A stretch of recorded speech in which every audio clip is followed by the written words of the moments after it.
Jadi kalau apa yang Pak Martin terangkan barusan tentang Paulus di dalam pengajaran Lukas 21 itu semakin nyata bahwa Paulus ini memang yang merombak ajaran Yesus.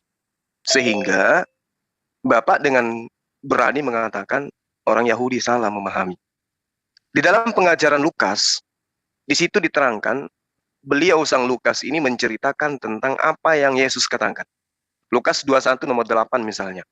Waspadalah supaya kamu jangan disesatkan, sebab banyak orang yang akan datang dengan menggunakan namaku dan berkata, akulah dia, dan saatnya sudah dekat, janganlah kamu mengikuti mereka. Jadi ini kalau kita luruskan kembali tentang cerita Yesus yang ada direkam oleh penyelidik yang bernama Lukas. Itu oknum ini jelas ke Paulus. Kenapa? Waspadalah supaya kamu jangan disesatkan, sebab banyak orang yang akan datang dengan memakai namaku. Jadi orang yang menyesatkan ini menggunakan nama Yesus, menjajakan nama Yesus kemana-mana. Lalu berkata, akulah dia. Jadi nama Yesus ini dipakai untuk kemudian menunjuk kepada oknum. Contoh misalnya, ketika Paulus ini berjalan ke Damsik, kemudian dia mendengarkan, menurut pengakuannya mendengarkan suara. Siapakah engkau?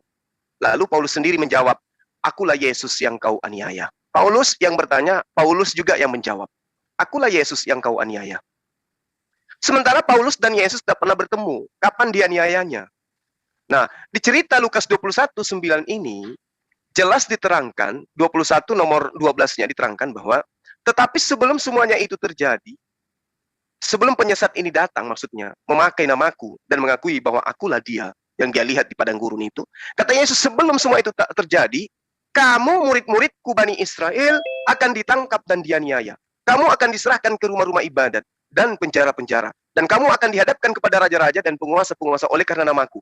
Ini dialami oleh murid-murid Yesus. Siapa pelakunya? Paulus. Jadi kata Yesus, sebelum penyesat ini kemudian datang mengganti nama, membawa-bawa nama aku, ngaku-ngaku sebagai muridku, ngaku-ngaku ketemu dengan aku dan seterusnya, terlebih dahulu kamu yang murid asli itu ditangkap dan dianiaya. Nah, kalau kita jujur, siapa pelaku penangkapan dan penganiaya terhadap murid Yesus? Paulus.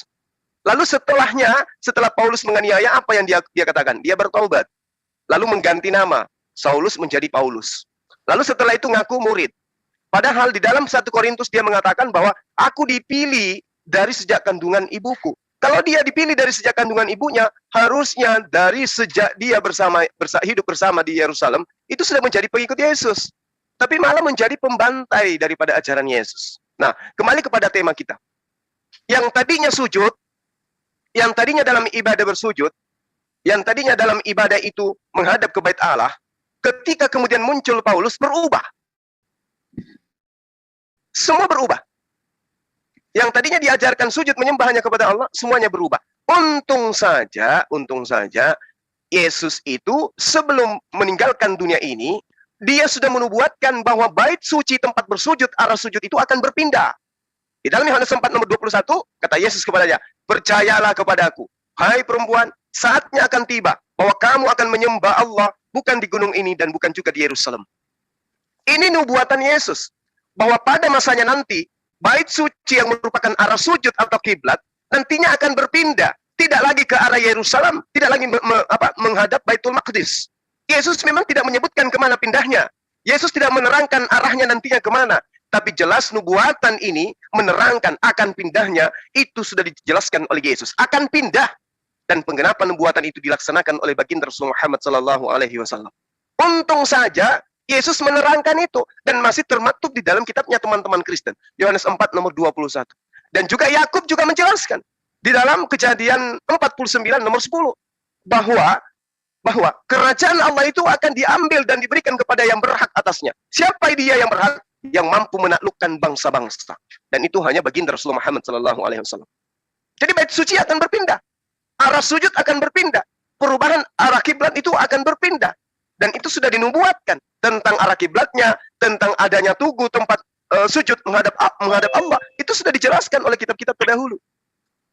Jadi kalau Yesus dan pengikutnya di dalam beribadah sujud menghadap kepada Allah, muncul kemudian orang yang memakai namanya, menjajakan namanya, menjual namanya, meninggalkan sujud, lalu kemudian mereka duduk di atas kursi di dalam rumah ibadah mereka. Padahal itu tidak pernah diajarkan oleh Yesus.